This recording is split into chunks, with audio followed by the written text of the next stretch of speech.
இன்றைக்கி இந்த வீடியோவில் என்ன பார்க்க போகிறோம்னா Huffman coding algorithm அனாலிசிஸில் Huffman coding பார்க்க போகிறோம். இந்த ஹஃப்மேன் கோடிங் வந்து கிரீடி அல்காரிதம் டெக்னிக்கில் ஒன்று. இங்கே வந்து இந்த ஹஃப்மேன் கோடிங்கில் வந்து டேட்டா வந்து கம்ப்ரெஷன் ஆகாது. டேட்டா கம்ப்ரெஷனாக பெரிய டேட்டா ஃபுல்லாக சின்ன டேட்டா வந்து சேஞ்ச் பண்ணுறது, அதுதான் வந்து டேட்டா கம்ப்ரெஷன் சொல்லுவோம்.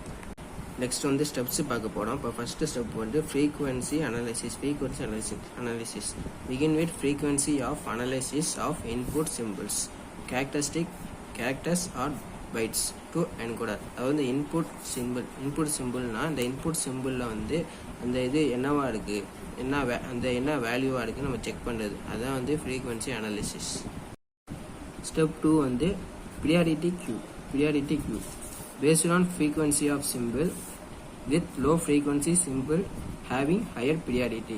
இது ஒன்றும் இல்லை, இங்கே வந்து நம்ம இந்த எப்பயுமே ஒவ்வொரு ஸ்டெப்பும் நம்ம பண்ணும்போது அசெண்டிங் ஆர்டர் எழுதுவோம். அதாவது சின்ன நம்பர்லேருந்து பெரிய நம்பர், இதுதான் அசெண்டிங் ஆர்டரில் வந்து எழுதணும். Next build Huffman 3. Remove 2 nodes with lowest frequency. Lowest ஃப்ரீக்வன்சியாக இருக்கிறது 2 நோட்ஸை வந்து ரிமூவ் பண்ணிடணும். லோயஸ்ட் ஃப்ரீக்வன்சியாக நோட்ஸ் இருந்துச்சுன்னா அதை வந்து ரிமூவ் பண்ணணும். Create a new internal node with frequency equal to sum of 2 nodes. Insert new node but into priority queue.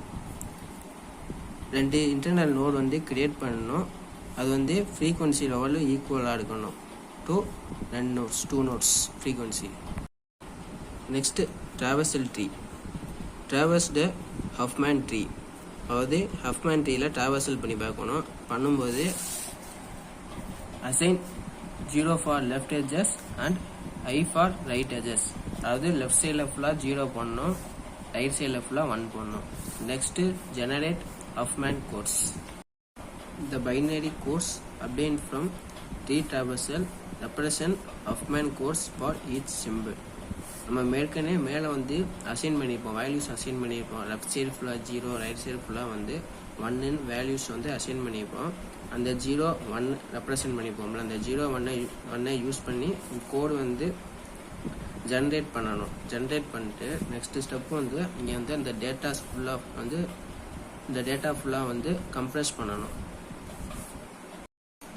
Example character frequency, character ABCDEF frequency 9, 5, 13, 12, 16, 20. First step 1 வந்து first எப்பயுமே வந்து ascending order வந்து எடுத்துக்கணும். Ascending order வந்து எழுதும்போது B5, A9, D12, 3, 13, E16, F20 வந்து ascending order எழுதிட்டோம். Ascending ஆர்டரில் எழுதிட்டு ஃபஸ்ட்டு வந்து எப்போயுமே வந்து ஃபஸ்ட்டு 2 வேல்யூஸ் வந்து எடுத்துக்கணும். ஃபஸ்ட்டு 2 வேல்யூஸ் எடுக்கும்போது 5, 9 ஆட் பண்ணுவோம். 5, 9 ஆட் பண்ணால் நமக்கு 14 வரும். அப்போ அந்த கீழே 14 எழுதிட்டு B/5 A/9 இது லெஃப்டில் எழுதணும், இங்கிட்டு ரைட்டில் எழுதணும். அப்புறம் ரிமைனிங் உள்ள வேல்யூஸை அப்படியே எடுத்து எழுதிக்கணும். ரிமைனிங் இந்த வேல்யூஸ் எழுதுனதுக்கப்புறம் நமக்கு வந்து இங்கே இந்த 14 வந்துருக்கு. அந்த 14 வந்து நமக்கு ஒரு வேல்யூ, ஓகேவா? இப்போ வந்து இங்கே வந்து 14 தான், இந்த ரெண்டும் சேர்ந்தது தான் 14. இப்போ இந்த வேல்யூ வந்து 14 இருக்குது. இங்கே 12, 13, 60, 20. அப்போ ஸ்டெப் 2ல் வந்து இந்த இதை வந்து அசெண்டிங் ஆர்டர் எழுதிக்கிறோம். 12, 13, இங்கே வந்து 14, 16, 20.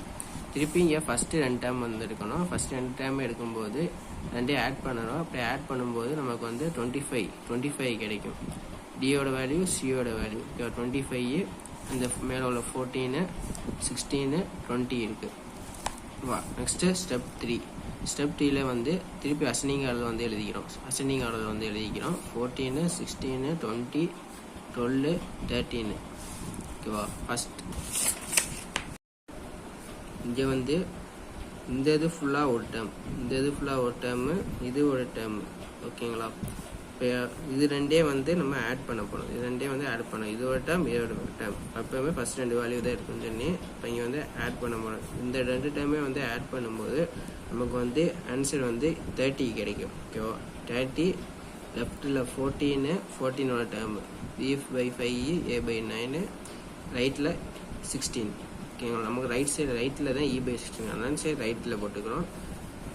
F/20 remaining 25, D/12. Next step 4. இங்கே டேர்மை ஃபுல்லாக இங்கே வந்து அசனிங் ஆர்டர் வந்து எழுதிக்கிறோம். அசனிங் ஆர்டர் எழுதிட்டு இங்கே வந்து நமக்கு 2 டேர்ம் கிடச்சிருக்கா. ஃபஸ்ட்டு இது ஒரு டேர்மு, இது ஒரு டேர்மு. ஃபஸ்ட்டு 2 டேர்ம் வந்து எடுக்கணும். எடுத்து இங்கே வந்து ஆட் பண்ணுறோம். இங்கே வந்து 25 இருக்குது, இங்கே 20 இருக்குது. ரெண்டையும் ஆட் பண்ணும்போது நமக்கு வந்து 45 கிடைக்கும். 45 F20. இந்த சைடு ரைட் சைடில் 25ல் வந்து D12 313, இந்த சைடு 30 14, Bயில் 5, Aயில் 9, ரைட்டில் Eயில் 16. Next step 5. ஸ்டெப் 5ல் வந்து இந்த டேர்மை வந்து அசனிங் ஆர்டர் வந்து எழுதிக்கிறோம். அசனிங் ஆர்டர் எழுதும்போது இந்த டேர்ம் அப்படியே நமக்கு ஃபுல்லாக கிடைக்கும். 13 ஃப்ரண்ட்டில் வந்துடும், 45 லாஸ்ட்டில் போயிடும். இது ரெண்டையும் கம்பேர் பண்ண இப்போ வந்து நமக்கு வந்து 2 டேர்ம் இருக்குது, 2 டேர்ம் தான் இருக்குது. இந்த ரெண்டையும் வந்து ஆட் பண்ணுறோம். 2 டேர்மே வந்து ஆட் பண்ணும்போது நமக்கு வந்து 75 கிடைக்கும். 75 ரைட் டேர்ம் 75, லெஃப்டில் 30ல் E/16, ரைட்டில் E16, 14, Aயில் 9, Bயில் 5. அதே மாதிரி 75க்கு ரைட்டில் 45, லெஃப்டில் 20, இந்த term right term 25ல் D12 C13 போட்டுக்கிறோம். ஃபஸ்ட்டு நம்ம ஏற்கனவே என்ன சொல்லியிருந்தோம், ரைட் டேர்ம் ஃபுல்லாக 1, லெஃப்ட் டேர்ம் ஃபுல்லாக 0. அதுதான் லெஃப்ட் டேர்ம் ஃபுல்லாக 0, ரைட் டேர்ம் ஃபுல்லாக 1. 45க்கு லெஃப்டில் 0, 25க்கு லெஃப்ட்டில் 0 போட்டிருக்கோம். அதே மாதிரி இந்த சைடு 13 ரைட்னால 1 போட்டிருக்கோம். 14க்கு ரைட்டு 1. இந்த டேர்ம் ஃபுல்லாக 0. Okay, thank you.